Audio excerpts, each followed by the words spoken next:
and I'd also worked from 1996 to 2000. I'm sorry, it might be 2001 for a federal cabinet minister. Okay, Liberal cabinet ministers? Yes. Okay.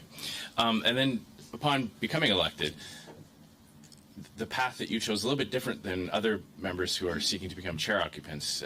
Normally, someone might try to shed some of that partisanship in the recent past in order to establish the credentials or the impression of being a less partisan or a non-partisan member of Parliament to present as a candidate for Speaker, having in order to assure members of other parties that you could in fact be nonpartisan.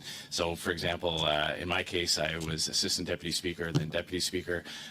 Other speakers who have been elected to hold that role have spent time as committee chairs, often in roles that are less partisan than what goes on in the House.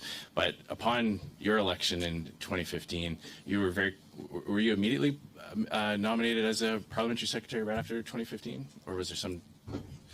Madam, through you, Madam Chair, aside from your case and perhaps Mr. Rota's case, actually, I think most speakers who were elected into the role, as going back to as far as Mr. Fraser, had a similar path that I had, that in the sense that they hadn't been an assistant speaker or a deputy speaker before they assumed the role.